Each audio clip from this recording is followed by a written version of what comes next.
this today and see if we can get this to work. That's the plan. Sorry about the. Let me open up, just set up for a second while y'all listen to this. I'll tell you what I'm doing. Make sure the volume's off from here.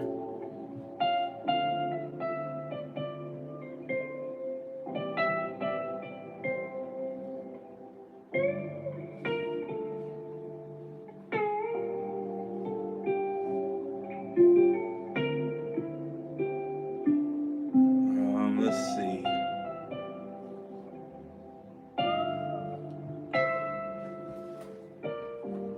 Cool. Double check. All right, cool. I hear volume, so that's good.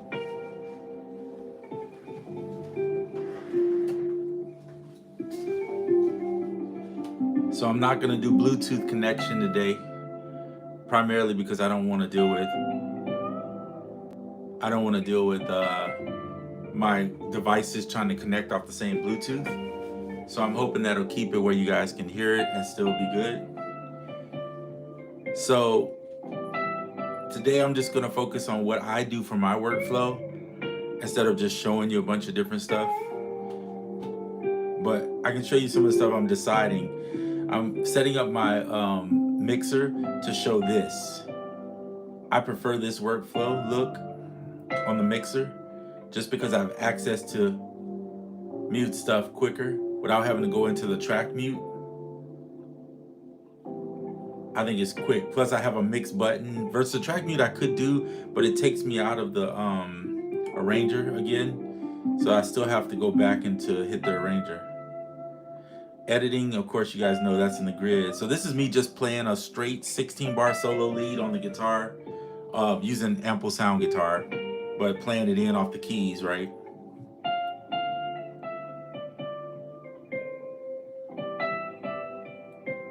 And these chords, I'm using some Arturia V collection in the chords. I kind of want the chords a little louder, right? So I'm gonna go into the mix and just dial up this.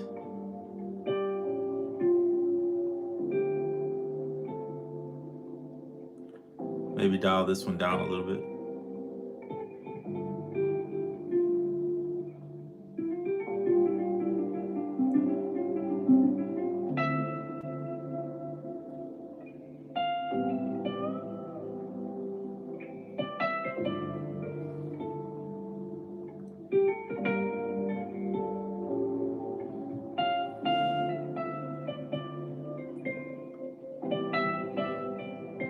I like to name my tracks too, of course.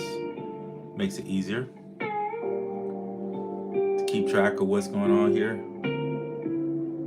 That little slide over menu has become really crucial in this workflow because I need to be able to get in and out faster to parts. Slide it over, go right to the grid, go wherever you need to go. But with the grid, I'm honestly just using this. And all I have to do is hit it up and down, I'm there. So I don't even mess with that. The only reason I go to slide over is when I exit this screen.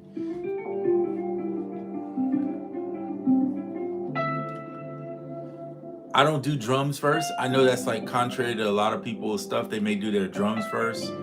Some people chop samples and they do their samples first, play them, and then they come back and do that. I get that workflow. That makes sense to me too. So, but this is just my method.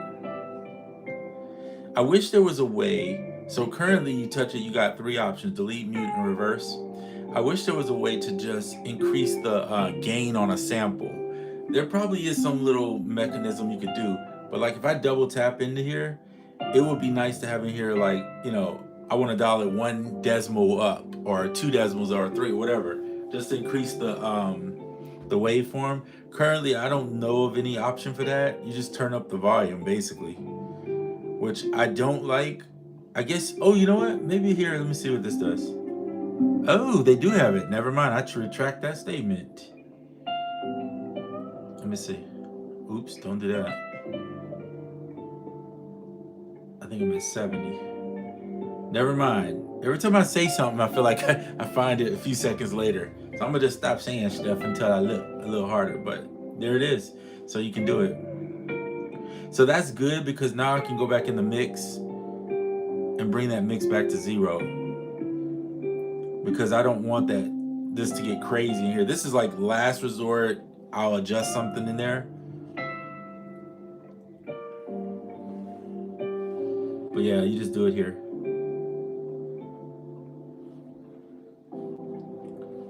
This is pretty easy too.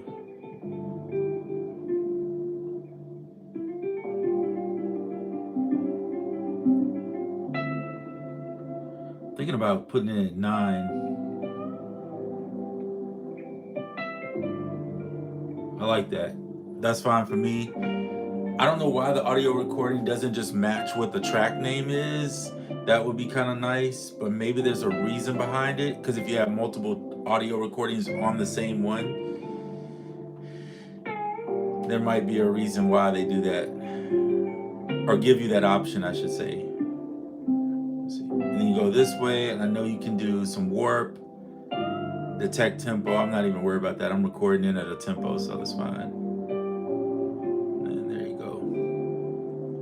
So now at this point is where I might do, I'll probably do drums before I do bass. I usually do bass last, or not last, but I usually do my leads last. But in this case, I just felt the lead I just wanted to play something. So now I'll go in and do probably the drums. So I'll create a drum track. And this is the only time I feel like you have to leave the arranger for sure, is when you're doing drums. And but if you have drums where you could just load them in and you got programs already built, then you're fine.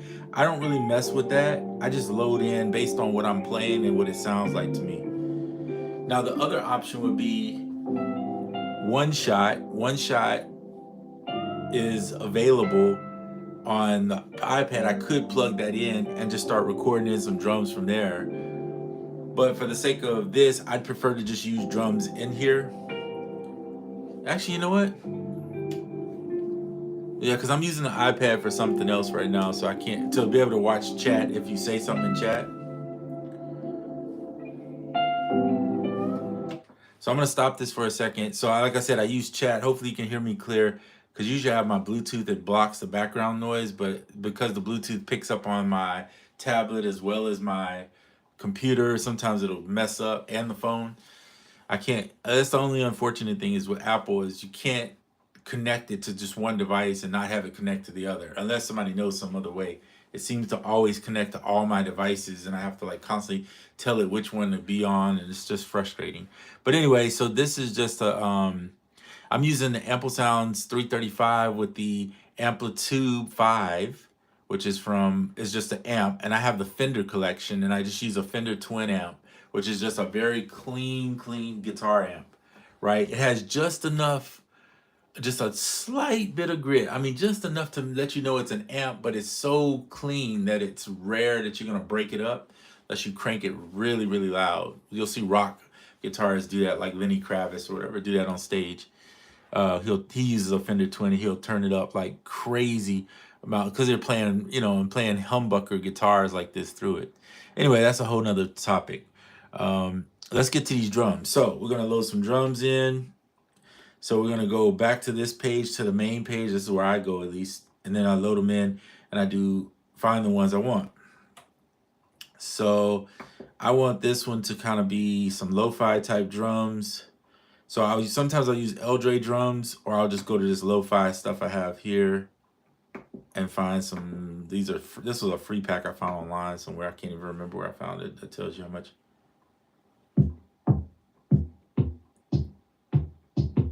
And I don't want no busy, hard hitting drums. This is just to sit over the back of the track, because I'm not doing anything major.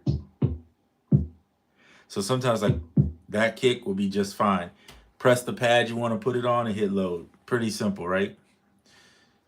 Let's go to the rim. I like a rim.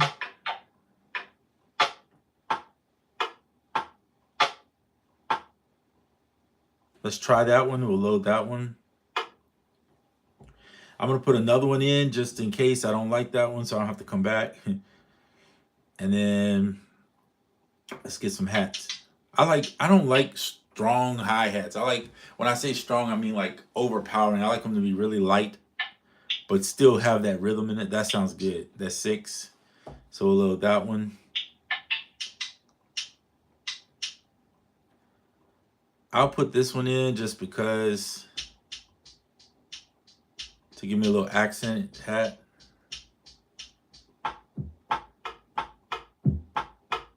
Let's check these kicks out one more time. So that's the one I'm using. Kind of like 5 a little bit. Let's put 5 in. I'll check and see. Maybe 4.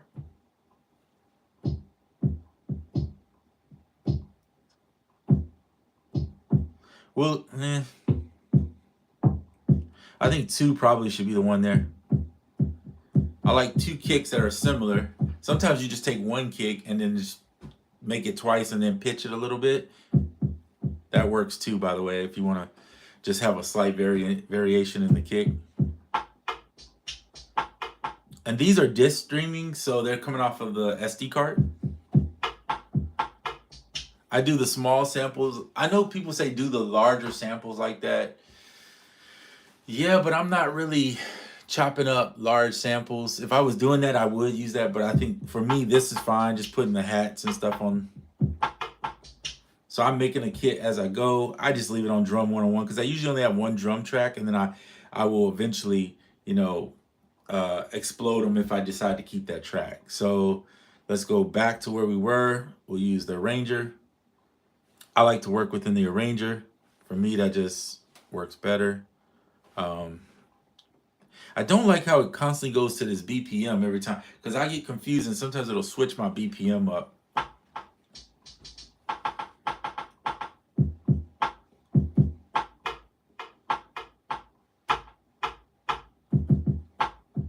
Okay, so let's just see if we can do something. Let's just practice a little bit.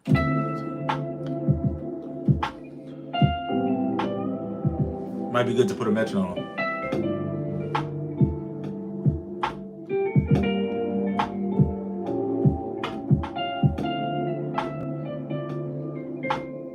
Okay, so I'm not a drummer, in case you haven't figured that out. I'm sure you figured that out already, but I'm just gonna play some, I do my parts in gradually. And I do like to do about 8 bars. On a DAW, I typically would write these in. I would not even play these in.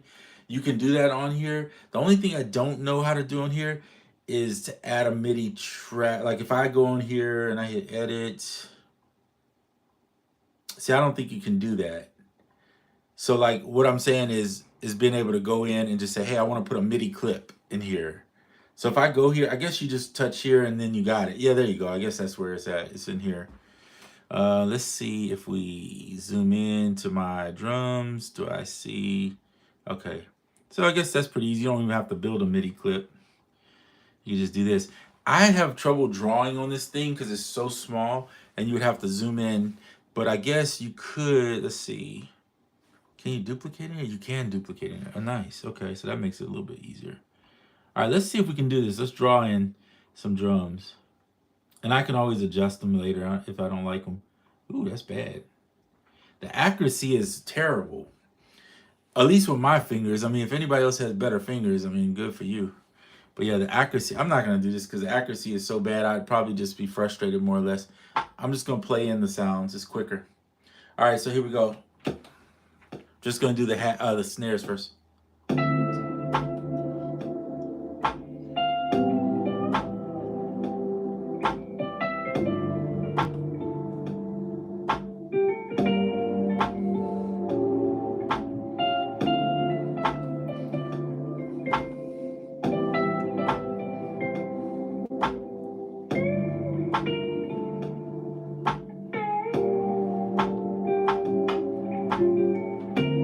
That's it.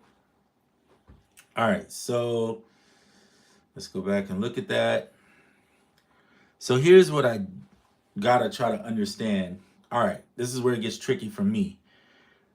I have this little, I'm cool with that, right? That's the hats, I'm fine. I could go in and probably just start doing the kicks and stuff first. But I know you got to use overdub and play and all that stuff, but I want to know how I'm just going to loop out that one section and do it because they didn't make it into a clip. If it's a physical clip where I could just say, okay, just duplicate that clip, then I'm fine. So I'll have to figure that out. But I'm going to go ahead and record in the drums portion for this. So let's do that real quick. And we're going to go overdub, start, and then I'll do the kicks.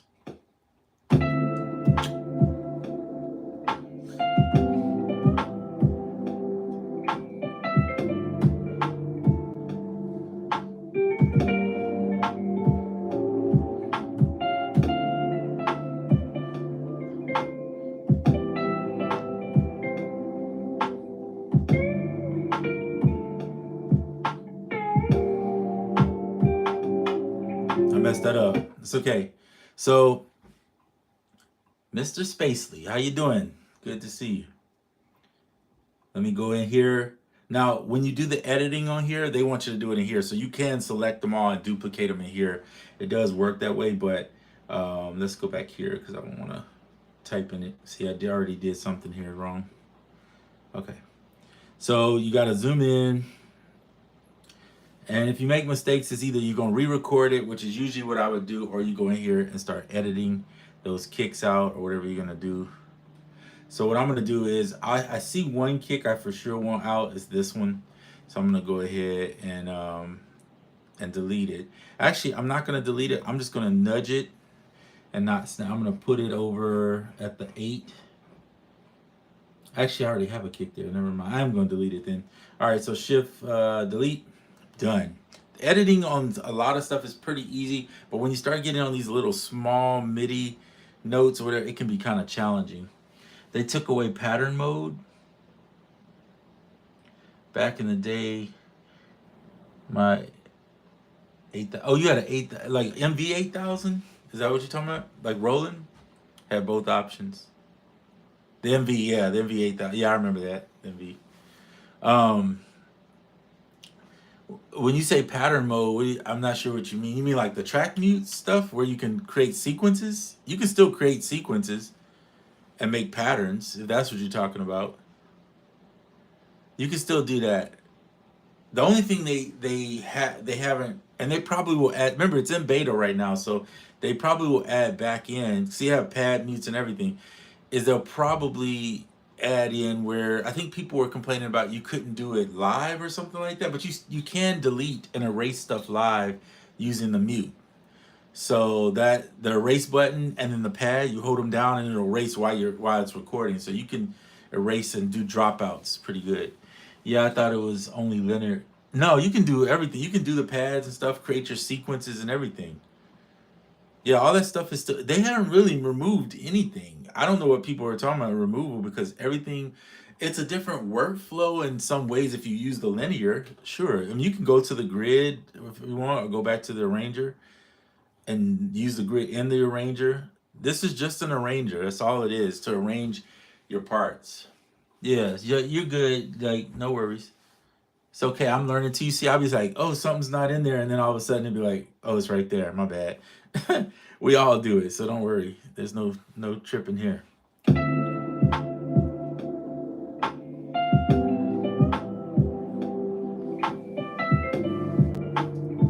I haven't downloaded it because, oh, man, don't listen to all them people complaining. You know how anytime something new comes out, yeah, you know how anytime something new comes out and it's a few changes or some changes they're not used to, people gonna complain. That's just what people do. And I've complained myself about things like that. So I get it. Like, it's frustrating when you get something new and it's like, man, what happened to this? I'm so used to certain things. And then all of a sudden those things are gone. So don't, and they're not even gone. They're just, maybe they're moved to a different screen or they're in a different area. This UI adjustment that they did here where they've cleaned it up is amazing. I think it's the best it's ever been. In fact, I had stopped messing with MPC because it was, I didn't like the workflow that was prior to it. Now the workflow is kind of both. You get the best of both. You get a arranger, so I think it's just gotten better. I have no complaints. Only complaints I have right now is there's certain things that, like with this grid here, editing in here, I would rather just mostly edit right here. And I would like to see my drums have a clip. Like these have, you can see the audio has like a clip. So it's easy to touch that little clip. With this, you have to go into the editor on whatever track you're on, right? And find whatever you're gonna adjust. So it's a little more challenging. I'm just gonna listen to these drums for a second so I can make sure they sound right. So I heard one off right there.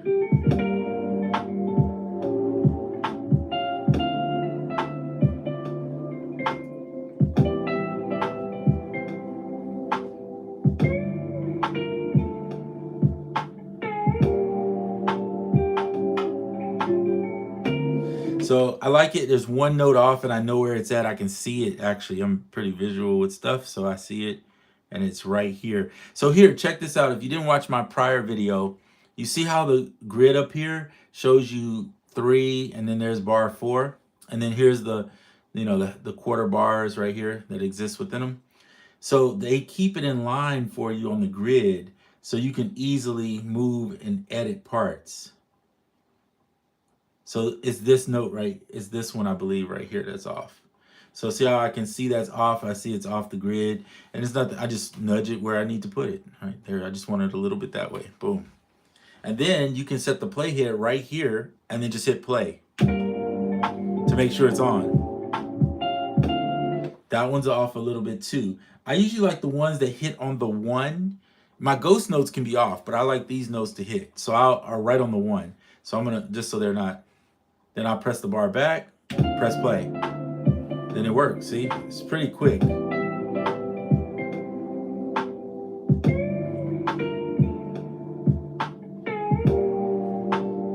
And sometimes I'll leave these bad, I call them, they're not bad, but they're human errors. I'll leave them where they're at. Sometimes I'll fix them. Like I said, I'll fix the ones that's on the 1 though. That's cool. So now watch this. So here, so what I mean by a clip, I'm saying, obviously I would prefer, everybody knows what a clip is. I don't have to explain that to you, but this is what I don't want to have to do. I don't want to have to go in here and duplicate this whole thing, because if I miss a note, if I'm off by 1 note, it could be wrong. Then you have to set this where you want it. So you could set it up here too, by the way, like that. And then just hit shift, duplicate, and then boom, there it is. But see, it's off. I can tell it's off. So I'm gonna have to undo that. So the other way to do it is shift copy, right? Shift copy, then move your to beat 1, and then shift paste. And then it'll be perfectly on. But when I hit duplicate, it should just duplicate that. But sometimes it don't put it right where I want it. That's what's frustrating. Hey, SimCity, what's up? We live. Yes, we are. And today I decided not to use the Bluetooth because I have an iPad running where I'm looking at your comments so I can respond. But I also have my MacBook open because I use it for the instruments, minus the drums. So I don't want to have that open and my phone is recording. So if it's like jumping, the Bluetooth on all this Apple devices share the Bluetooth. So it's frustrating because it'll like jump to 1 when you don't expect it. So I'm hoping that, yeah, you can go, so yes, you can go select all. You're right, select all. The problem is though, and that's not the problem. That's true. You're right. It saves you from having to press this, which is easy. The problem is I don't work in just 8 bars too sometimes. So like I'm working in 16 bars and then I'm coming back and doing the drums. So I would need to set the locator or something, I believe, down to 8 bars if I'm not mistaken, to be able to. It's a little challenging, but I'm gonna try it no matter what. But yeah, so select all is right here. So hit the shift, select all, and boom, there it is. So that does work. Just so I can say that you definitely are right about that for sure. Okay, so there it is. Now I got to go do the hats because I do my hats separate, right? So I did the drum, the kicks and that. So let's do these hats real quick.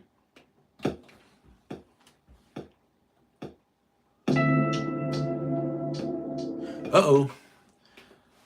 The biggest error, I always do this. I'm like, let's go do this, and then I forget. I gotta press overdub, or else I'm gonna record over what I've already done. All right, so we're gonna go overdub. Now try this.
Oh, so these drums are free drums. Just look up. I can't remember where I got them, but look up free lo-fi drums, I believe. Let me go. Hold on. Let me go back to the drum thing so you can, and I'll show you where I got them. Edit samples. Here, I'll just go into my browser folder. It'll be easier for you to see it. Yeah, so just look up free lo-fi drum kit on YouTube. That's all I did, and these are just from there. It's just a basic drum kit. There's one called New Lo-Fi Drums. Look up that, and then look up Ultimate Lo-Fi Drum Kit. And honestly, I just got, yeah, I like free too. And I just picked those off, and that's all that is. It's nothing. Yeah, it's nothing. They're just really basic drums because I prefer real drums if I'm being honest. And that's why I like the one shot thing because it sounds like a real drummer. But these, they're really basic. There's nothing here that's like, there's rims. And all this is a drum with a filter on it, in my opinion. That's what it sounds like, a drum with a filter on it. You can do it yourself. Take the drums you got and put a filter on it, like or something like that. Or use, if you have the MPC lo-fi stuff, just put the lo-fi filters on there or whatever. And you'll be fine. That's literally what that is. So nothing special. I'm a simple drum person because I don't want the drums to be the bulk of my song. Like if you were doing like hip hop and stuff like that, where the drums are the center of the attention, the rhythm of that and the bass line needs to be on point. So when I'm doing like a kind of a mellow jazzy type song, the drums are my least worry. They're just kind of holding timing for me.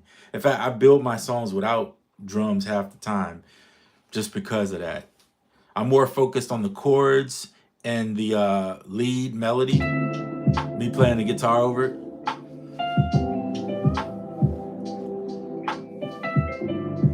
Yeah, check out SimCity's Cooking Oil Packs Volume 1 and 2. Got some good stuff too in there. Especially, like, I think your packs, in my opinion, are probably more diverse than most packs I see. Because I feel like you got stuff for hip hop, but you got other stuff in there too that could be used for different different genres depending on what you play. It's very diverse. It's not like one thing, which I think is kind of good, Sim. I think that's a good thing.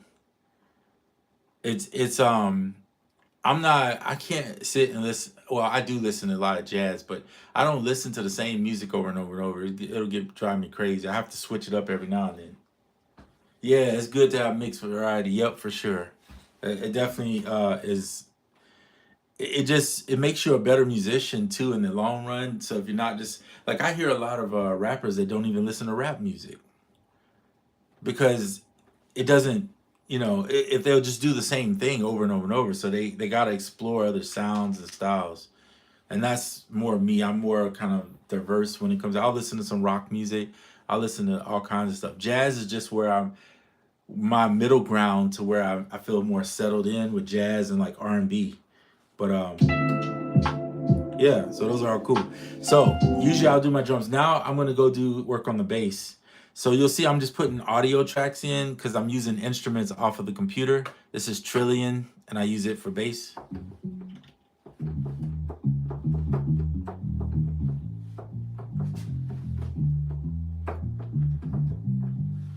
Okay, so we're gonna use Trillion for bass.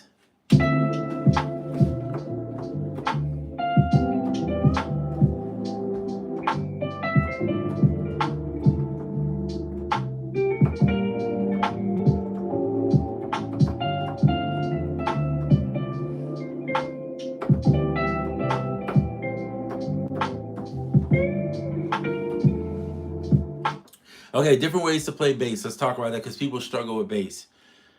My favorite way to play bass is not to put yourself in a box. You could easily play the note to the chord that you're playing.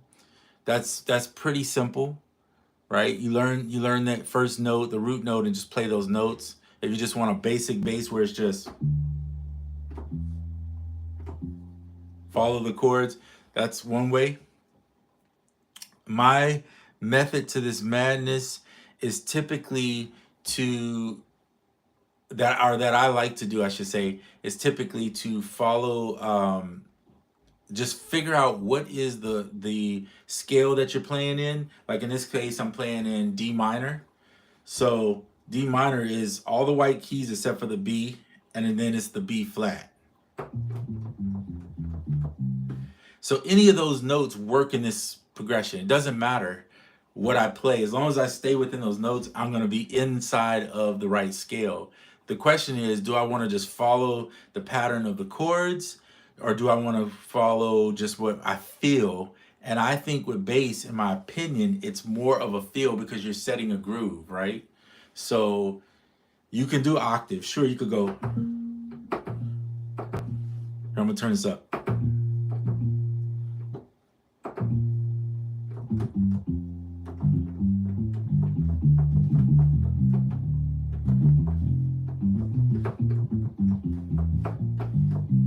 So then if I go,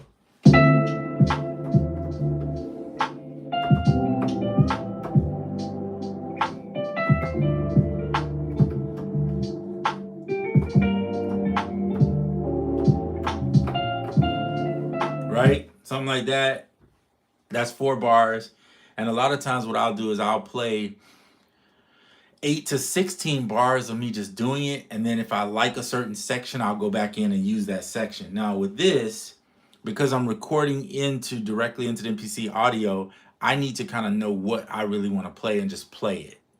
Otherwise, if you're uncertain and you struggle with that, you can set up a MIDI track and then record to the MIDI track and then go back and adjust notes if you want to do that, and then record it into the audio. That's just not my workflow. I mean, it is my workflow if I'm on a DAW, yeah, for sure. But in this particular device, I prefer just using the audio and just record it and just live with it, all right? Live with your mistakes if you make them. As long as it sounds good, then roll with it, right? And so that's my little method. But you'll get different people who will tell you different things. That's the beauty of music, is some of the craziest music you've ever heard will be somebody's favorite music. You'll be like, that is not even in scale. They're all over the place, but somebody loves it. So it don't really matter. It's just what they love. So I'm going to just play something, and if I like it, I roll with it. That's what I'm going to do. It's all feeling. Hit record. Now I set it up now where I'm not multi-track recording. If you want to multi-track, you can hit shift and hit the record on each one. I took the multi-track off because I find it easier, here I'll show you in the mixer, that if I just touch the track, it automatically armed that track. If you need multi-track, you hit shift, and then you can press these and have a bunch of tracks going at once. There's no point for me to do that right now. I'm just gonna go with this one. I'm fine with it. And then I'm going back over to the arranger and I'm recording in the arranger. Yeah, I mean, that's the best tip in anything making music, is roll what you sound, what feels good. Because in the end, somebody's gonna like it. Somebody might be like, I don't like that song. But I've heard songs where I hated the song, and then after listening to it a few times, I'm like, man, I actually like that song. Yeah, music is interesting with the mind. You have to just, you trick the mind, you play it, and it's a mind trick, sort of, like to make you like a song eventually. So, but for me, it's the feeling. Like if it feels good, I'll roll with it on music. All right, so let's do something. I'm gonna try to do something.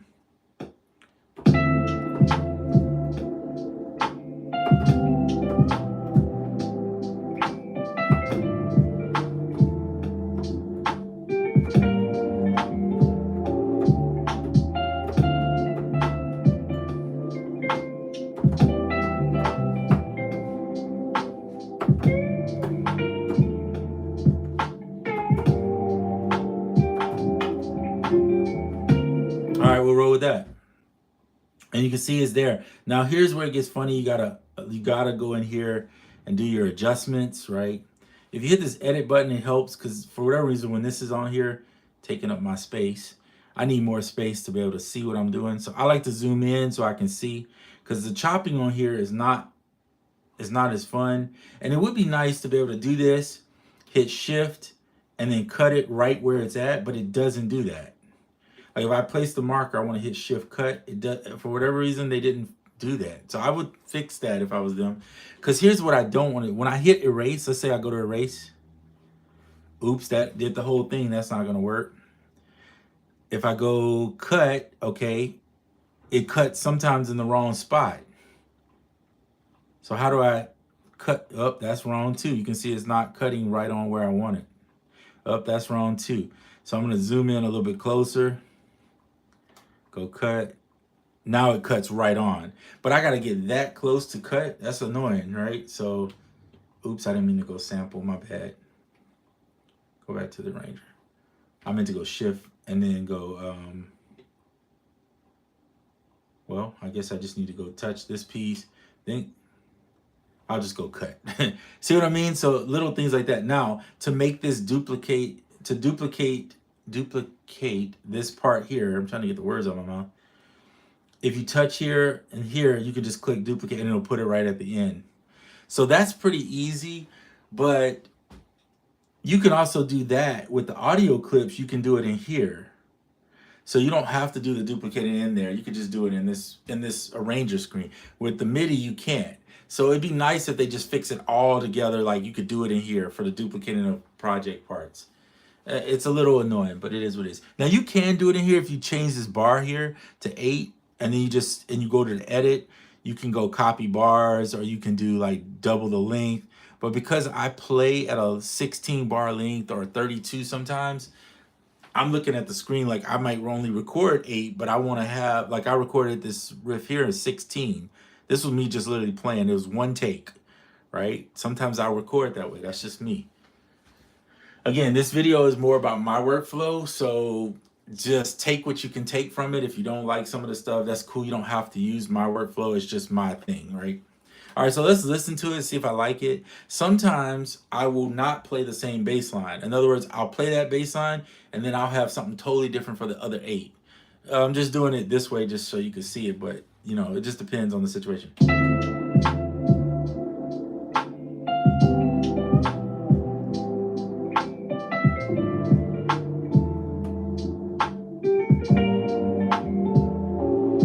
Now, again, I showed this earlier. I'm going to show it again.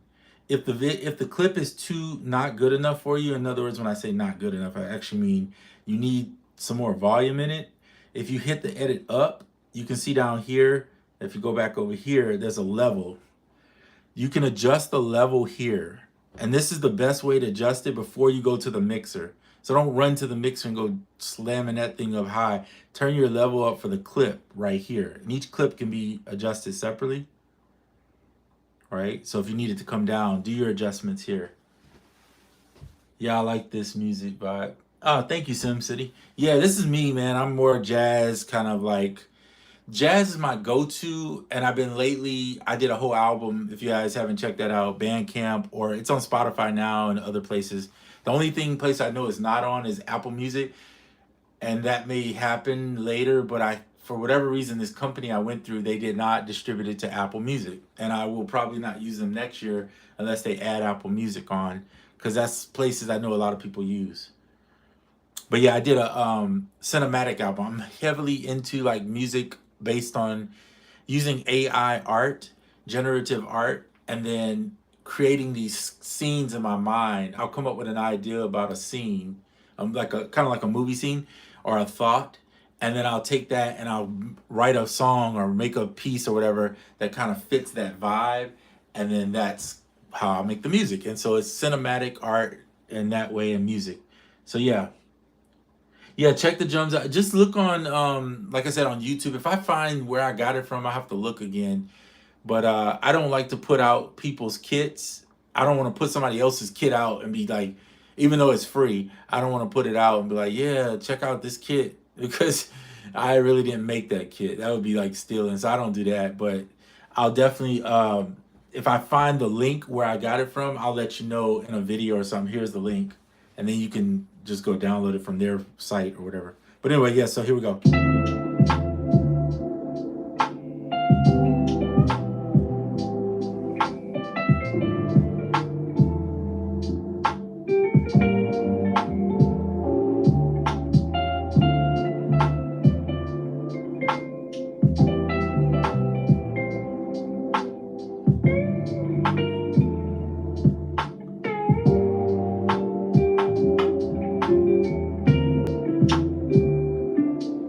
Okay.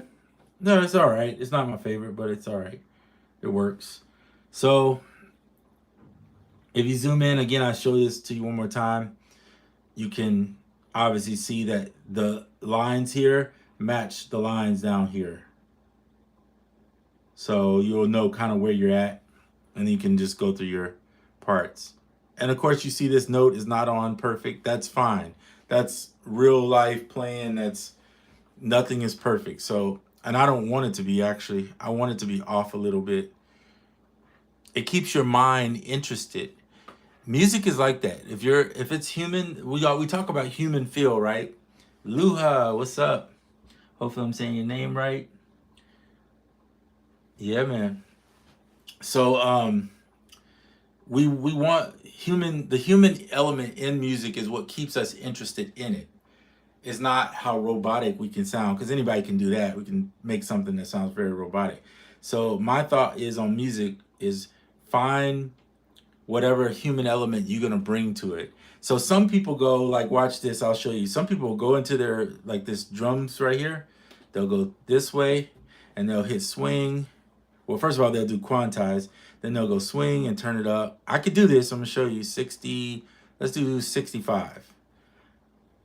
And I'm just gonna go do it. Okay, so here we go. So now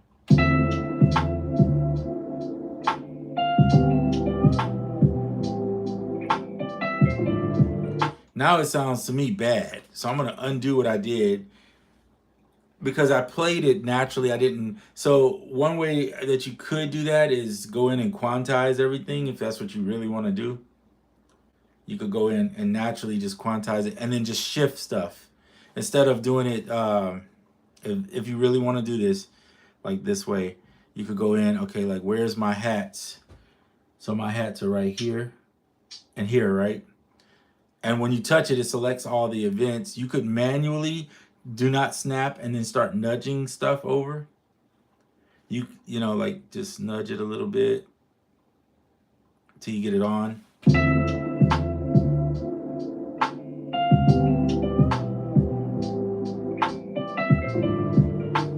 Or you could go in and go TC and then put some swing on those hats and just go do it. And then,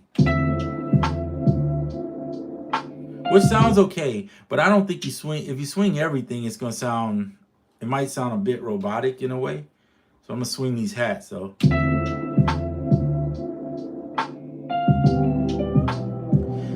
So a lot of times what I'll do too is I'll go in and find the rim and the snare, depending on what you're using. And I won't swing them necessarily. I'll just put them back at like 50, but I will put them on perfect timing just on the snares. Everybody does this different depending on what kind of music you're making. But then I'll swing the kick and the hi-hats. So then I'll go in and do this and I'll go back to this at like 65. I'm just using a number. and then hit do it, and then.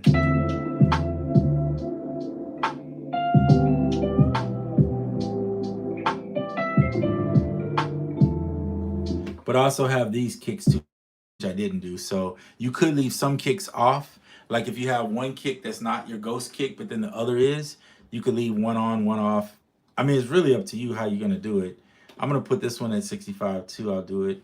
Now we'll go.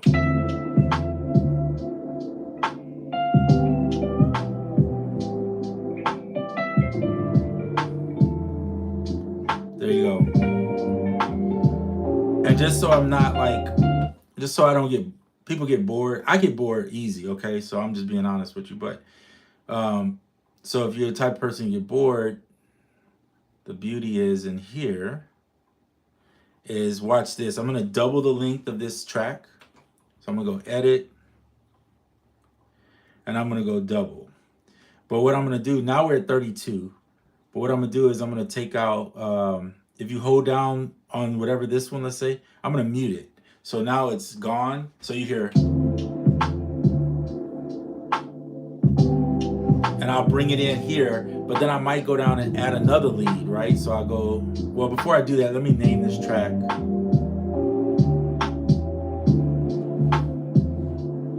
Bass, right? Then I'll go in here, go audio. So I have a new audio track now. And then I'll go get some type of other instrument that I want to play. So let's say I get, all right, let's do a tenor sax. We're gonna use Swam instruments.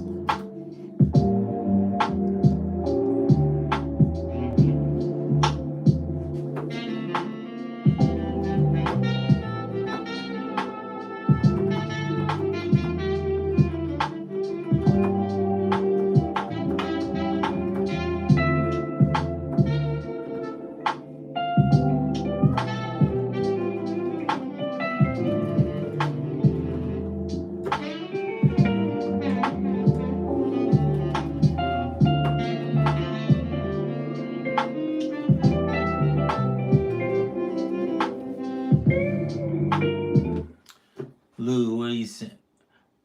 Swingy dingy. That's funny. Let's see. I'm missing chat. Let me go back and read. Sorry, I was paying attention to the music. Bad beats get the half speed. There you go. That's what you do. Throw them bad beats in the half speed, resample and chop. Absolutely, Luha. You got it down pat. Swingy dingy.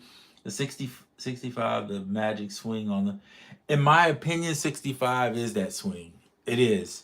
Anything more is going to get real swingy, dingy, as you said, and it's going to be incredibly, I don't know, it may take me out of the mood, but some people like that stuff when it's overswung.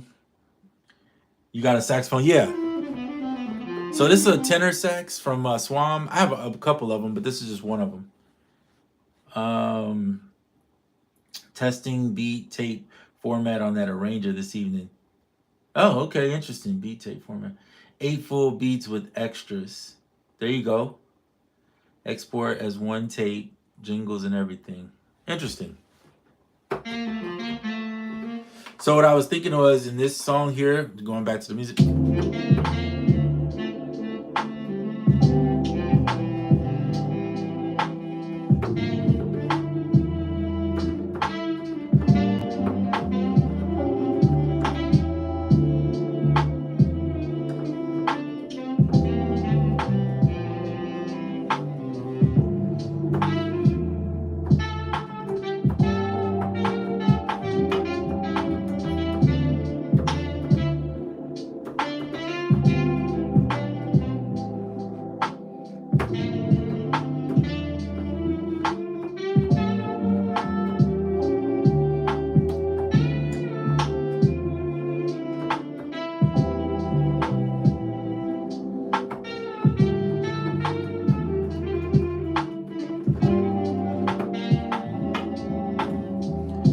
The beauty in MPC is you can actually, if you make an audio MIDI track, you could do shift record and get the MIDI, like it's MIDI captured, right?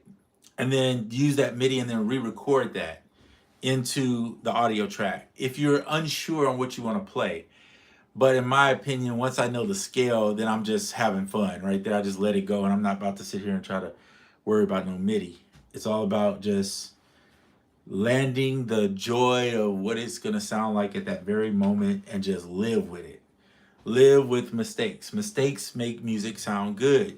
People like get so bent out of shape about something being perfect, and I get it. There's certain things maybe you want that more on or that off, but generally speaking, when you make mistakes in songs, I love it. I'll rewind just to hear your mistake, just because I like the imperfection of the human feel that it gives to music. All right, so let's just play something and have fun.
Cool.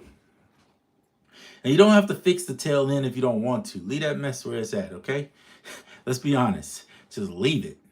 It's okay to have a tail end, especially off of a solo instrument that you're playing. You don't have to fix that. Just leave it. Let it ring out a little bit.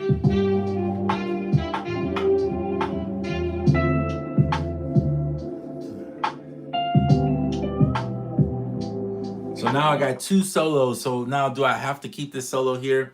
It don't. It just depends. I make instrumental music, okay? So I don't have a singer. So my solos are like, or my leads are like, that's the singer for me. So have you got? Yes, I do have Delay Pro. And you know what? Let's do that. Since you said that, now that you said it, we're gonna go to the mixer.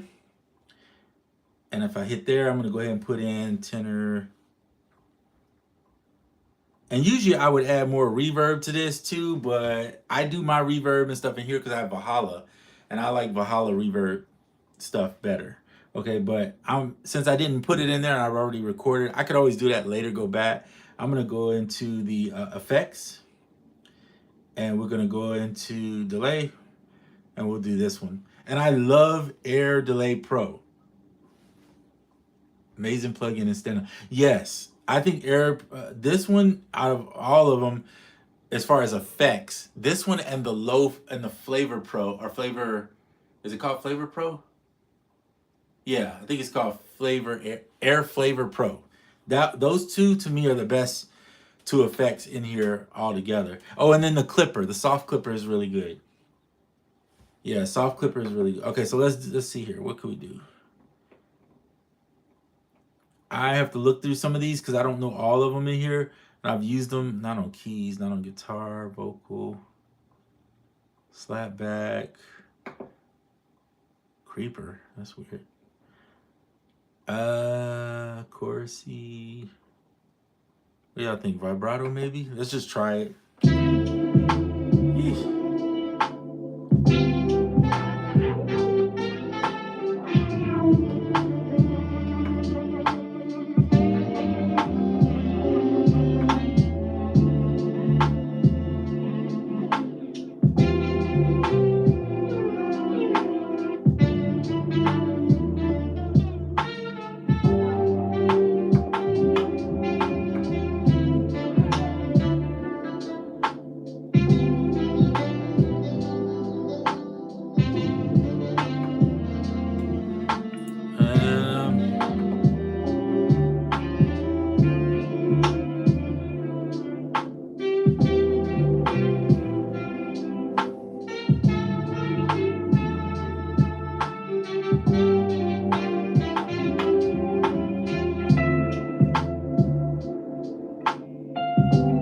Maybe turn the mix down a little bit on here. Let's go back.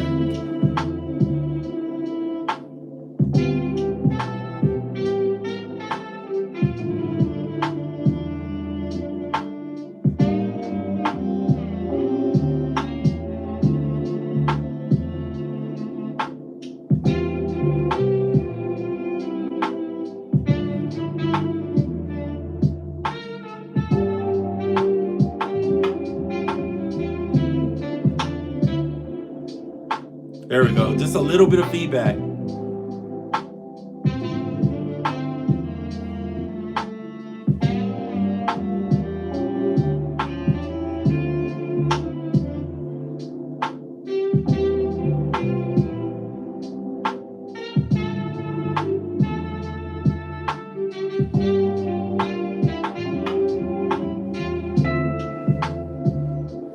I mean, these presets are okay, but let's be real. You need to make your own stuff within here. Don't get caught up in presets too much on, especially on these type of devices, because it may not fit your song on a preset. So I just took this preset, did a little tweaking just to give it some. I don't want a lot of reverb, a lot of echoing in the trumpet playing and a lead, but a little feedback, a little bit of a delay with it. I think is kind of nice. And there you go. So you see, I don't use a lot of the internal stuff. I think MPC is best as a sequencer and a controller. In my opinion, as a controller and a sequencer, it's at its best. And a sampler. If you're going to sample, for sure. Absolutely. It's really good at that, right? Sampling. So let's do this. I'm going to take this 01 off. It kind of bothers me that it's there. Just going to put drums. Oops, not with a big S, little s, please. There we go, boom. And then we'll go close. So now I got all my tracks labeled. If I want to throw some more effects in, I could. I'm not doing too many effects on here because I'll end up probably mixing this more. If I'm going to keep this song, I'll mix it in Ableton for the final version. But at least I want to go as far as I can possibly go in here without, you know, having to go to Ableton. And then when I'm at the wit's end of where, okay, I've gotten to the master. Because the one thing I don't enjoy in here is, let's see if I can figure it out. The master chain here for the final output, I don't have too many plugins I like in here. So usually what I would do is I would have a limiter, right? I'd add a limiter of some sort. Maybe the Flavor Pro if I wanted something extra on there. I don't really use soft clippers. The soft clipper I do like, but I haven't used it much on songs because I think it's good for like them drums that you want slapping. But I'm not really making that type of music, if you know what I mean. So it really doesn't make a difference to me.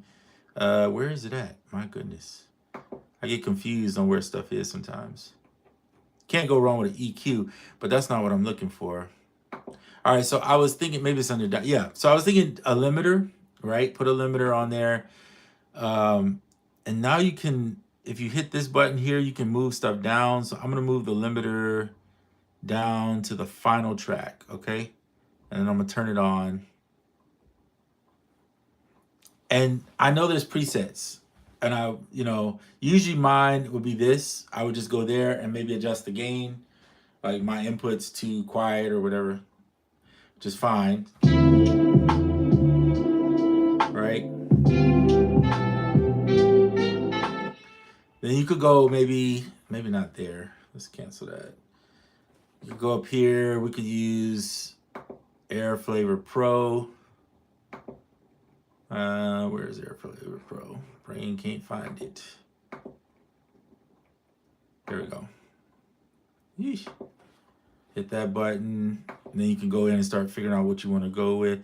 I like the SP1200 one. I like the MP60. We'll go MPC 60. It's fine. It's okay on this one. I'm gonna go SP1200. And then I'm gonna adjust this volume.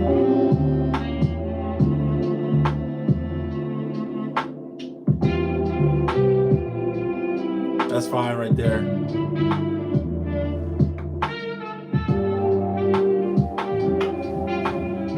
Let me see what you guys are saying real quick. Automate that, yeah. You can distort the tails on the envelope page, lush. Check sample delay. 2, nice plugin for width. That's what I'm looking for. That's what I was my next step I was gonna say, hold on a second, was right here. I want a stereo widener. And so the only thing I know in here that they do have a stereo width called Air Stereo Width, and I don't like it. Partly because I don't know, because I'm so used to using Cleve Grand's haze uh, to widen the sounds out. So this doesn't appeal to me because it's so basic, I guess, and it doesn't, I don't know, it just doesn't sound naturally. See, it starts sounding weird.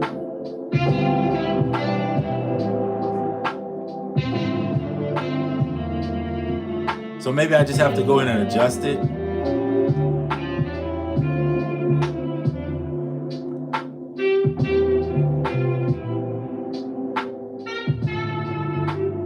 I don't, for some reason it doesn't move me, which is why I don't use the sample delay on separate sounds.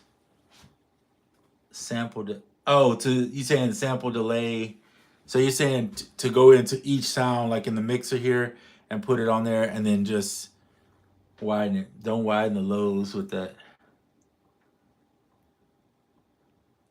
Oh, but here's the thing. I maybe need to look at some videos on it, but I'm not a mixer person. I have a set template I use in Ableton that just works for my music, right? On my main channel, I use Tone Boosters Barricade, which has a compressor limiter in there. And I just use it to increase the volume and keep everything level. And then I use a Haze, Cleve Grand's Haze 2, which is a stereo and it has a natural widener setting in there. And that just does everything across the mix.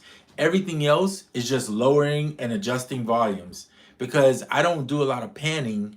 Because if you listen to my music, the drums need to be center, the bass needs to be center, and then the guitar lead, maybe I'll pan it a little bit. Like I could go into the pan volume here and adjust this a little bit this way, right? Now with this one, it's so much easier. Just go in here, adjust that one, maybe a little bit that way, the lead. Maybe I'll turn the tenor sax lead a little bit this way, just to give it some.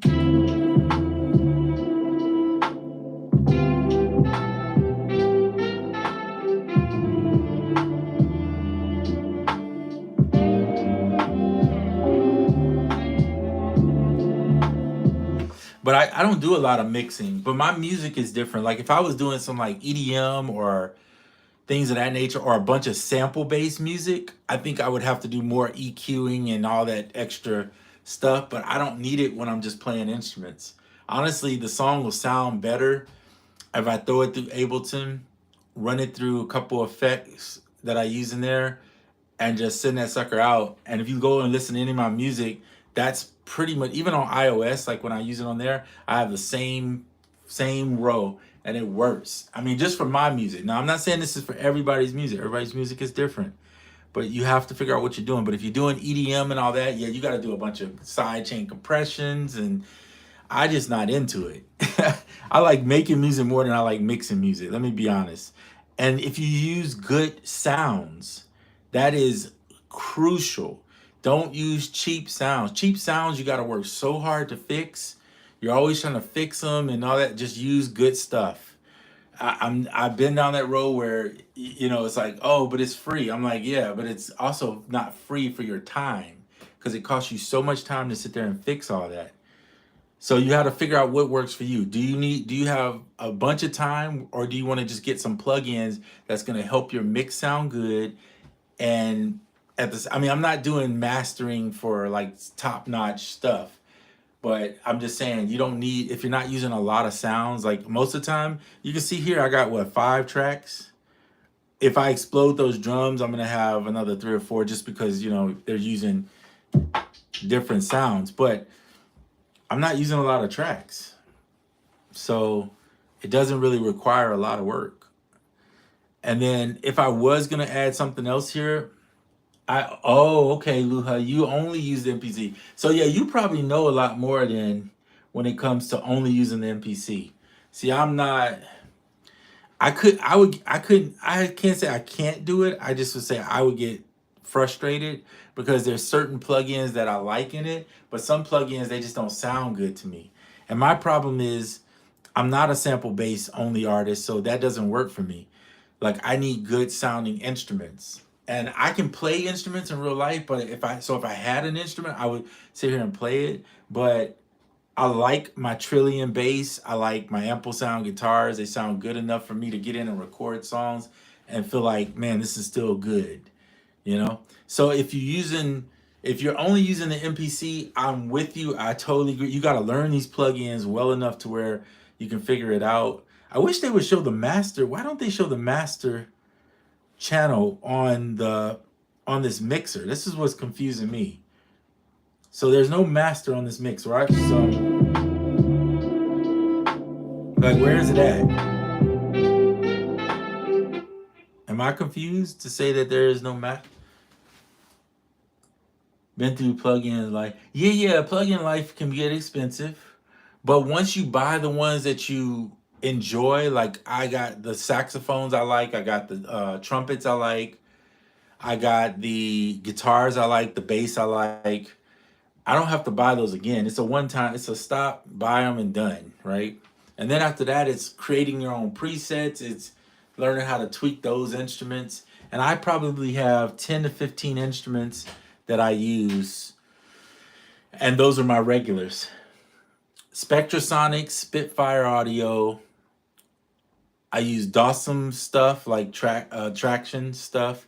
And then I use Arturia V Collection and Glitch Machines. Actually 5 groups of stuff. And then from there, well, I use Swam too, so that's actually 6.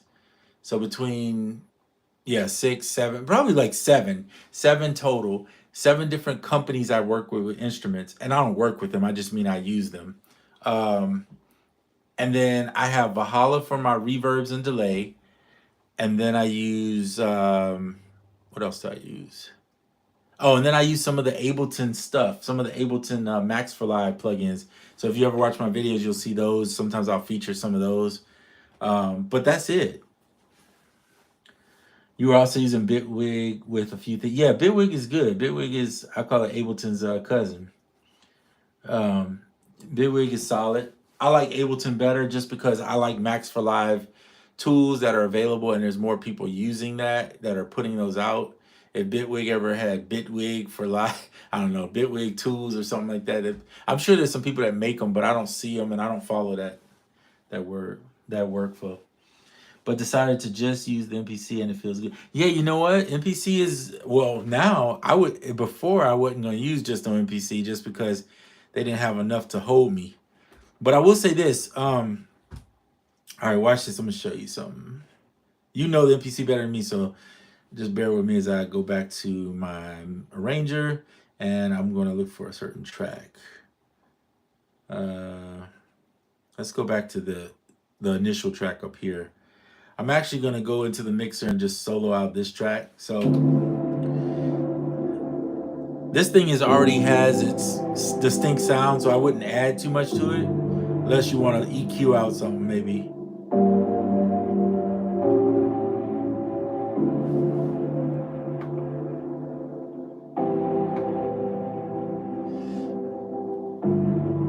But see, I wouldn't use any of that. This instrument is better. This is a instrument made by oh god, what is his name? I can't think of his name. But anyway, it's in Arturia V Collection. And so what I'm saying is, like, those instruments, you can just buy presets and you're good. Vintage Filter is another good. Yeah, Vintage Filter is really nice. But again, my issue is, I was gonna say granular. I like the granulator in here. It's okay. And again, it's okay. I have better granulators on desktop. But if all you had was this in here, where is it at? I always forget where it's at too. I think it's under harmonic. Granulators under harmonic. Yes, granulator. Oops, go back to the mixer.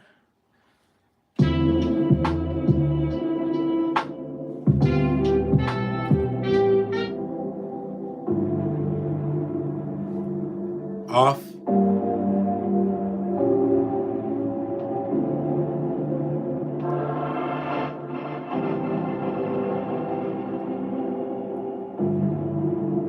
Can really do some crazy stuff. So the granulator is slept on probably. And if you want some like nice pad granulated type sounds, can be a lot of fun. My only issue My only issue with this is I don't. If I was just sampling, I would probably use that a lot more. But because I'm not sampling, I'm recording in like live instrumentation and not live instrumentation in the sense of you see a bunch of instruments around here, but I'm using instruments from the computer to record in. For me, it's just not, I'm just not a sample based artist. So that's just the difference. Yeah, you forget about that one too. Yeah, it's a probably a slept on thing. There's a few of them that are slept on. Like I said, there's good stuff in here. Flavor Pro is one of my favorites. Soft Clipper is really good. All those are newer stuff, but even some of the older stuff, the granulator, the resampler. I can't remember the resampler. I hadn't looked at this one. So I guess it's to make it to like decimate to make it sound a little more bit crushed, sort of, kind of. So all these effects are cool. I mean, depending on what you're doing, if I'm sampling somebody else's stuff and I'm trying to mangle it a little bit, that's pretty cool. You mentioned one earlier, Rando Sampler. Um, Rando Sampler, I never really tried it. I wanted to try it, but I just never got around to doing it. But I got to the point where it's like I stopped buying a ton of uh, instruments and just started buying presets for the instruments I already have. Like people that are sound designers that really know what they're doing, especially with Pigments. Oh my goodness, Pigments is one of my favorite Arturia things that's out there, and people make some really cool sounds for that. So if you need one instrument, if I had to say get one instrument from Arturia, I would say grab Pigments. If you have nothing else, you could rock with Pigments and be good. In fact, the sound of these chords right here are from Pigments. So just if you just that's a Pigments preset. Somebody made it though. It's not one of the originals. It's somebody made it.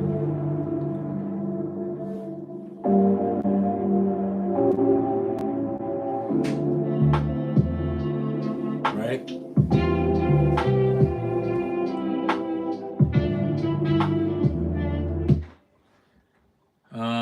Always forget about that one. Good for after reverbs on sins. Yeah, yeah, absolutely.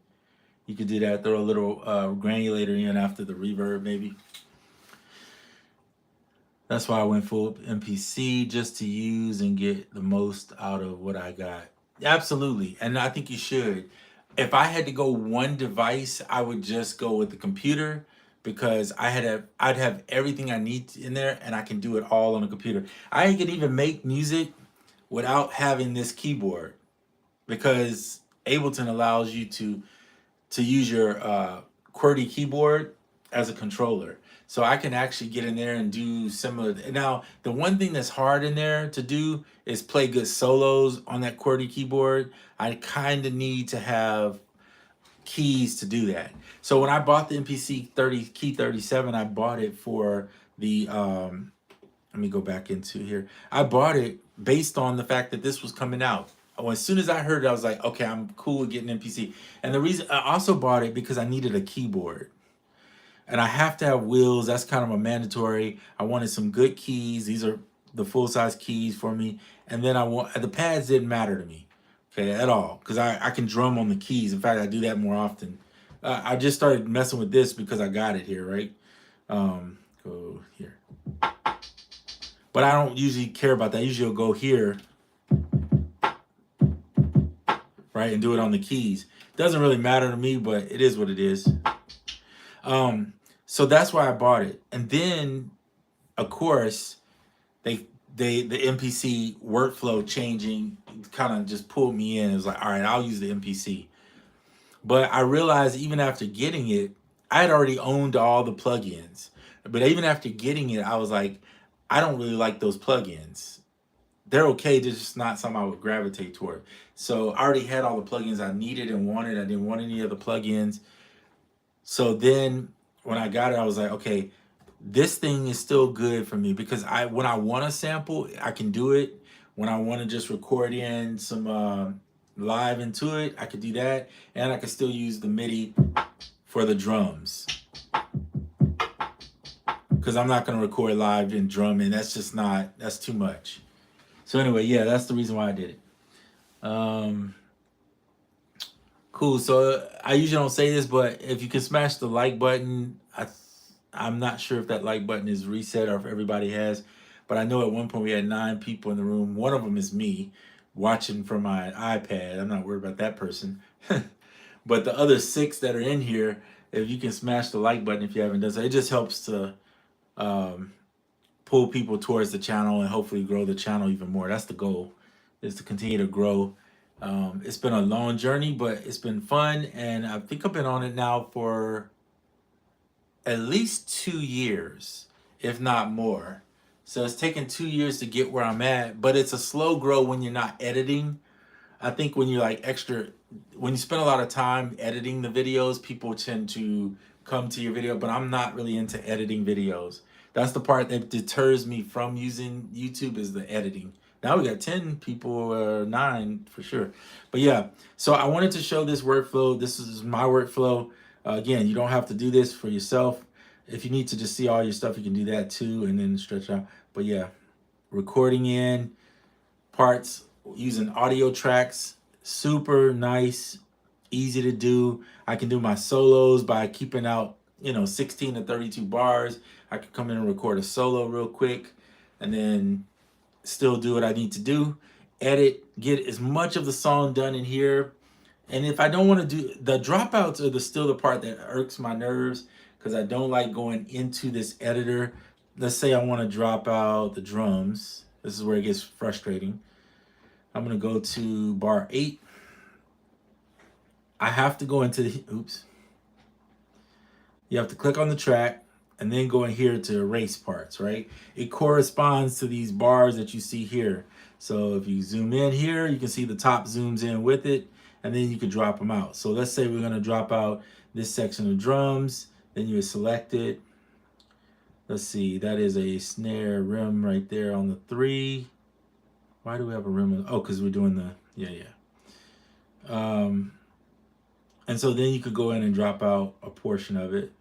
So I'm going to just highlight this down to here, and then shift delete.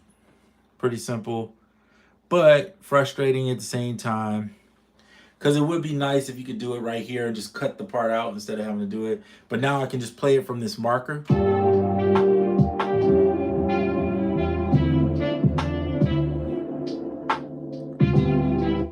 So it's not too bad on editing. Just record or hold erase. Yeah, you can hold erase, and while you're recording, and it'll erase that part. And you got to hold the pad though. It's erase plus the pad that you're trying to erase. So you could do that. You're right. And it works really well. I did it in the last one. My only thing is I have to get used to that, because I'm used to trying to, when I'm editing something on a timeline, I'm used to just cutting that part and moving, right? But you're right. Hit record or whatever track, tap record to, yeah, and then just erase. I mean, you can set the bar here and then just hit record. I think you have to hit overdub if I'm not mistaken. You hit over, because if you hit record, it's going to record over what you got. So hit overdub and play at that point. Don't hit play start, or it'll start back at the beginning. Just hit overdub and play while you hold erase, or just hit overdub play, hold erase, and then hit the pads that you want off. I'm not going to do it right now because I've already erased that part out, but that I wanted, but that's pretty much what you're doing. Yeah, to take parts out. Yeah, and that's just removing parts. So it is easy in that essence, but when you're used to a DAW, in a DAW, you just chop the section off and then delete it, right? It's super easy. With this, you're going to have to learn to just place the marker where you want it and then just erase from there, or do your play, start, erase, etc. You can use the looper to do the same thing, that bar or beat, edit, erase. Oh, but here's the thing. I don't want to mess your name up. I know it beat. I know it beats. Okay, so I know it beats. You may be right, but here's one thing to think about that I was talking about. So I'm gonna move the bar, right? So let's say I want to go to bar 8, which is right there. I'm gonna zoom in just a little bit so you can see it. Okay. you could do that and just do it in that one section if that's what you're referring to, and you can zoom into that one section however you want to do, but you can't move the bar between. See, there's no way to go between. So let's say I want just this section here from 8.3 to 8 point or to 9. You can't do that. And somebody said, well, turn off this. It still doesn't work. See? So you have to either record it out, erase and hold the pads, or you have to go in and manually use this button here and then erase it. At least that's how I've seen it so far. So yeah, you can't do smaller parts. No, you're good. Don't worry. There's no apology needed at all. Everybody's yeah, I thought about the TC. I thought it was that too, but it's not. Somebody mentioned that to me actually, and I tried it, but it's not that. It's literally you cannot do small. You can only do a bar. They just need to fix the editing where you can do more than a bar. That's all it is. And then you can. Then it would be no problem. So remember too, this is beta, so it's not ready. It's not fully ready for the public to where they say, okay, this is it. It's just in beta. Yeah, they're gonna update it for sure. I would just like to play and hit record to take out smaller. Yeah, you're right, Luha. I would do the same. I mean, if it's just something, you just want to drop out, you could just do that. It would be cool if it would be cool though if there was a way to just navigate right to that point and get in quicker, and then the editing wouldn't be so bad. And there is, but there isn't, so it's a lot of extra.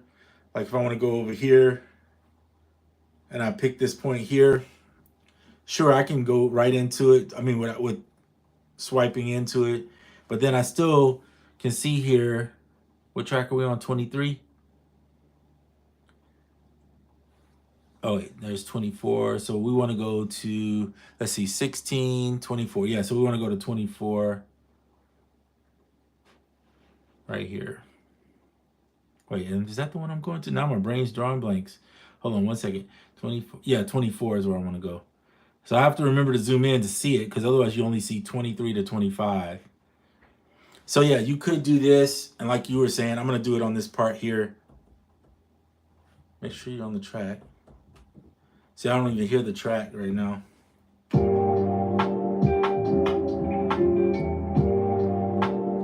That's good, because now you just use the play button, but you're going to hit overdub play, and then for some reason, hold on, let me do this. See, my drums disappeared even though they're playing. That's a problem. You see that?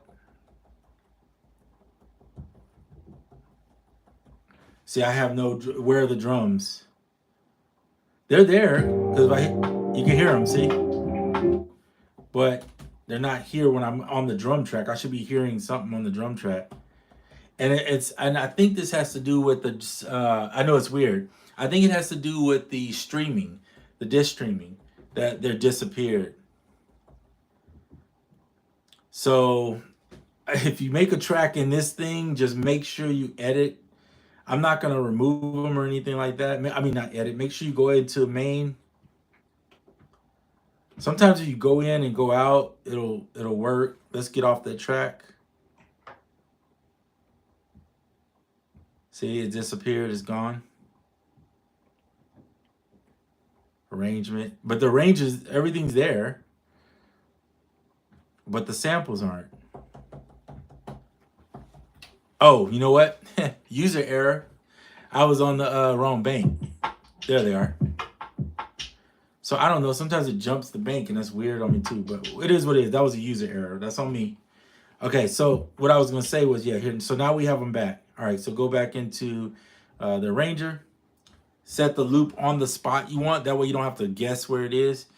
And then hit, I think it's overdub and play, right? And then hold erase.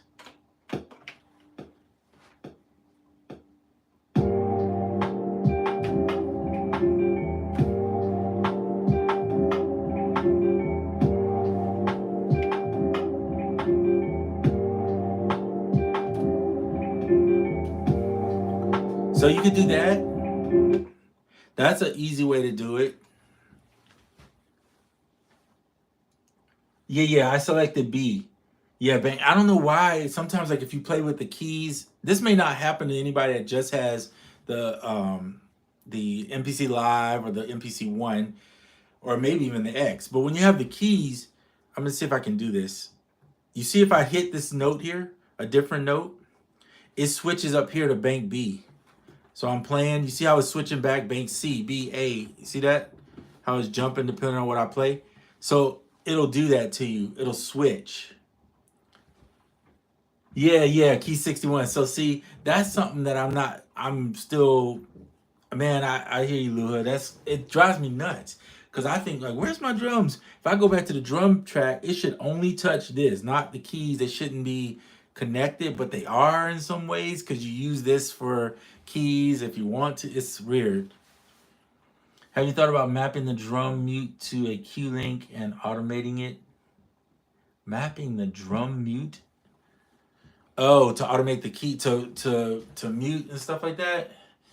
Yeah, but that's a little bit much work for me, and I really don't use it like that. I'm not really doing live drum out mutes, and to be honest, but simple editing. I'm a simple guy. I'm more into the like all the extra automation stuff don't really even appeal to me if I'm being blatantly honest. Because I'm not doing that kind of music. I'm making simple music where I'm using just a handful of tracks. It's not really, it's not necessary to do all that with jazzy kind of live basic stuff that I'm doing. I'm not live performing, I'm just recording. So for me, that is not necessary. I don't even do much automation. My automation is, in fact, the automation thing is already on. If you notice here, it's on. So I mean, you can turn it off or on or whatever you want to do. I just don't even use it. And I'm not saying what you're saying isn't right. Right, it's actually a cool idea. I know it beats, but I'm just saying for me personally on my workflow, I never use all that automation stuff. I'm recording audio in so directly from the MacBook, so I really don't. If I was doing maybe some MIDI stuff in here where it was a bunch of, but there's no, the only MIDI going on is the drums. That's it. Everything else is just recording in. So I do one take, and if it works, it works. If it don't, I re-record that. And that's how I've recorded for years. Even with MIDI, when I'm on MIDI on like Ableton, I do not go back and do a bunch of MIDI editing. I know how to do it, but I don't want to do it. And the reason why is because then it starts making your music sound super robotic. And I don't play music to play something that, if I'm going to generate something, I'll just use a generator and let it generate the music for me. Yeah, I'm not into no MIDI editing. I'm sorry. If you spend, I mean, okay, now, granted, if a note is off, if a kick drum is off or something, one kick drum, and I'm like, ooh, that kick drum's a little irritating, I might go adjust that one, but I'm not gonna, yeah, I'm just gonna replay it. Exactly, Luha. You got me, man. I think you understand me. I'm just gonna replay it until it's right. Because the idea is that I want to be a better musician. I don't want to just be like a better editor. Which is probably why I don't edit videos too, because I don't feel like going in there and doing all that extraness. I know how to do it. I know how to make a video. I just don't want to do it. It's funny, I used to do photography and videography for a living for cars. And I don't want to do that stuff ever again. I did it for 7 years. Yeah, 7 years. And I don't ever want to touch that stuff again. It's just too much work, and yeah, it makes stuff look real extra nice and perfect, but life is not perfect, and neither are we, so I don't want to do that. You don't even open the grid. Yeah, I hear you, man. That's why I'm like, the only reason I'm opening is because just to show people that you can use the grid to do it. I mean, like if you touch on the audio here, you technically could just duplicate this without even, I mean, you can duplicate it within here. Even copy the where is it? Copy. You can set the bar length and copy the bar. Just copy the bar and then or copy the events. You can even go copy the event and then just paste the event onto the next spot if you want to. So you wouldn't even have to go into the editor. But for me, see, this is a lead, so it don't matter. But if I was gonna do like, let's say when I did, let's go to this one. And yeah, make sure on that. So you see there's 4 here. 1, 2, 3, 4. All I did was touch the first one and just keep hitting duplicate till it just did it, right? But you don't even have to do that. You could just go up here and just do it on the audio. The MIDI is a little different. You gotta, it's a little more work.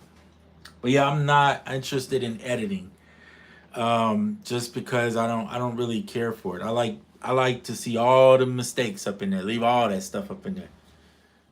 Bring all your good mistakes to me and let me enjoy them, because I like your imperfection. They say it's perfectly imperfect, right? So I want to see your perfectly imperfect self do music. And then that's okay if it's off. I want it. I embrace it. And you'll learn as you go on and do music more and more. If you have, I don't know everybody's age or what they've been doing, how long they've been doing music, but hey, Beats and Beds, what's up, man?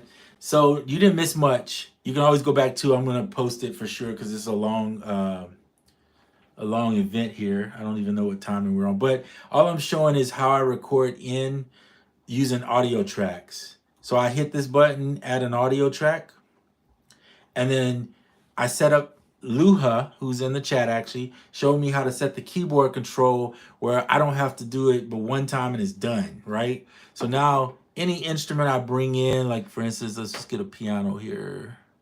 Do I have a piano here? No, I don't. I'm gonna grab a piano real quick. We'll use this Intimate Grand. Any instrument I play, I can just bring it in and play it. So hold on 1 second. Did I even set up a track?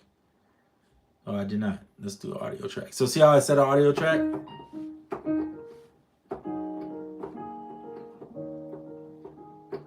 So now I have an audio track right here. And if you go to the mixer, you'll see on the mixer, there it is. You can rename it on the mixer, however you. By the way, I use the pan for mine so I can see it. And then Luha showed me this too, where you can go shift and you can arm multiple tracks. So that's pretty cool. Or you can set it up where it automatically, I just left it back on the regular single track. So that way when I switch tracks, it's automatically armed. It's pretty easy. I'm gonna go back. Again, if you're on the mixer, just use the slide out, right? Just go back to arrange. Now you're back in here. Now anything I want to record. All right, so if I hit,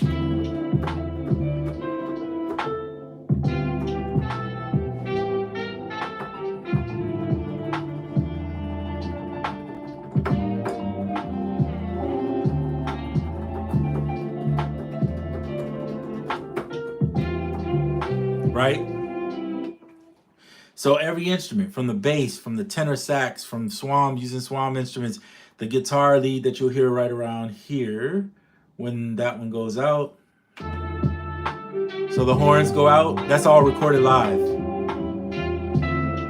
Then the guitar, right? Yeah, work is busy, I hear you, man.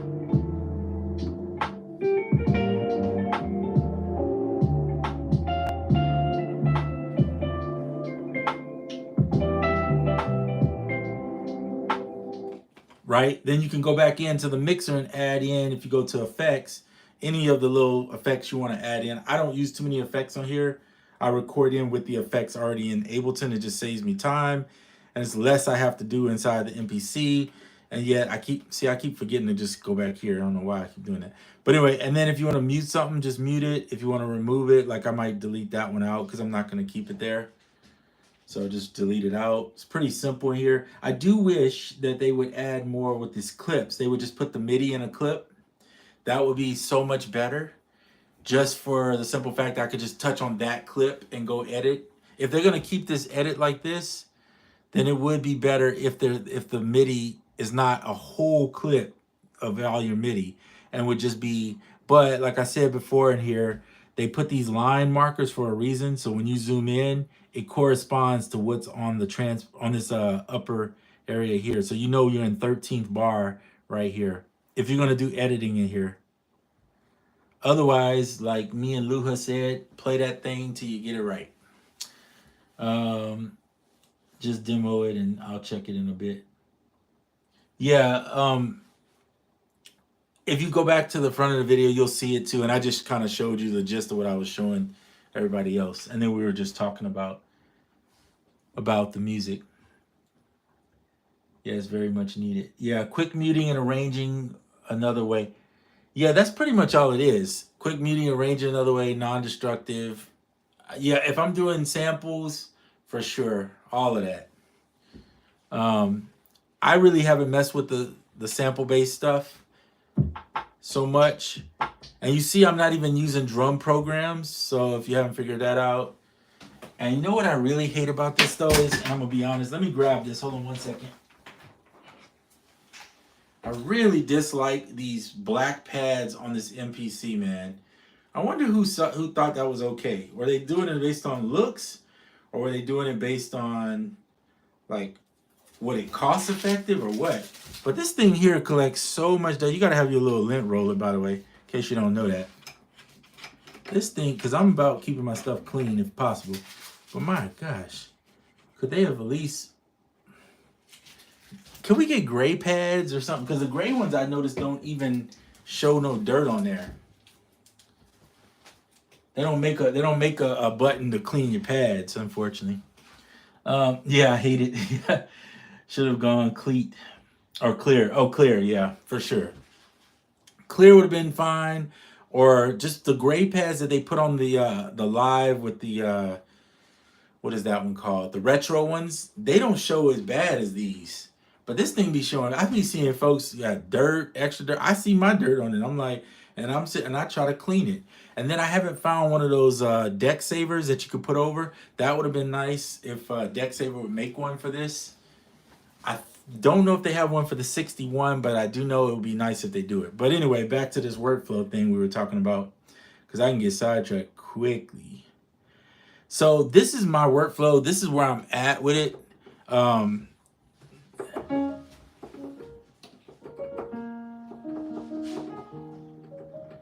So now you can add in more. You can start doing more stuff. I usually, in a DAW, I'm usually making the intro in here too. So I haven't figured out the method to this madness, but I do want to. How can I move this over like a bar or two, or 4 bars over, or 5 bars over, without having to adjust each part randomly? So that's my next question. And I'll have to figure it out. So I know you can, okay, so let's say you want to add bars. Okay, I want to add 3 bars. Yeah, those. So I want to move this whole piece down so I can go back and play in an intro. That's my next step. Brandon Knight, could you favorite your effects like 2.15? Could you favorite? Oh, could you favorite your effects? You talking about like on the mixer when you go into the effects here, put the ones that your favorite? That's your favorite? Let me see. I don't remember being able to, maybe because I didn't use 2.15 that much before I came back. They already were putting out the new one, but I don't remember favoriting effects. Insert bars, I believe, is what you want. Oh, insert bars. Yeah, I can't answer that one, Brandon. Maybe someone in the chat could answer Brandon Knight's question. Could you favorite? If you've used the 3.0, I don't know about favoriting because I don't remember ever doing that. I only have a few effects that I actually use, so I don't really know. That's the reason why I can't really answer your question. All right, going back to the arranger. Okay, so yeah, how do you move these bars? So that's the question. Do you, because there's no way to select in here. So I don't know if you go edit. Let me see if you go edit. Okay, so insert bars, there you go. But here's insert bars. Oh, okay, I see what you're saying. Okay, so let's fix this now. Hold on. So I'm going to put this back at 32, and we're going to try this together. So we're going to go insert bars, sequence 1, that's fine. How many bars do you want? We want 5, yeah. And I want it to be before bar 1.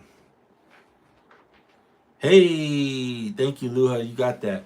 I can tell you are definitely MPC all the way. Insert bar. Wait, was Lua? No, I'm sorry. Lua didn't say that. I apologize. That was I Know It Beats. Thank you. I Know It Beats.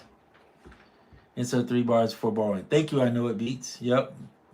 I seen Milo Beats did it, but he never showed us how. 3 bars. Yeah, so I wanted 5. I usually leave a bar at the beginning, and then I'll do something for 4 bars. That gives me just so the song. It depends on what I'm doing. I don't even know what I'm going to do, to be honest with you. But I was just saying, if I want to do that, I need to know how to do it, right? So now, then at the end, I can add. This is great. It's working good. This edit, boom, do that. That was simple. No problems there. Yeah, I watch Milo Beat stuff sometimes, but it depends on what he's doing. Because sometimes I've seen his videos and he'll be doing something and he's just showing you how to sample, but he's editing his videos as far as I see, and because he edits, sometimes I don't know exactly what he's doing. I agree with you 100%. Brandon, you have to open the channel strip. Excel, there is an icon that lets you save them. Channel strip icon. Okay. Yeah, I'm be honest, I don't know that. So whoever's in the chat can help you. Well, Chad, I got to get off. I got to actually go do some work now. So I am going to have to let it go. I hate to let you go like that, but I have to. It's just part of life, right? We're all got work to do. We will do this again. It's fun to do live. I enjoy it. I enjoy, chatting it up. I actually learn a lot from you guys too. So definitely keep commenting in the videos. If I don't see something, hopefully you see it and you can help me out. And I appreciate each and every one of you stopping by. Brandon says, I know how to save. When you search for your effects, you could favorite them. Well, that's interesting. I did not know that. I will definitely look at that, Brandon. I appreciate you bringing that up. I'll look into that and see if I can do a video on it, maybe, on favoriting them. And yeah, I'll do something soon for you guys. All right. Well, I got to go. Once again, it's been fun. And I'm going to go ahead and end it off right here. We'll see you soon.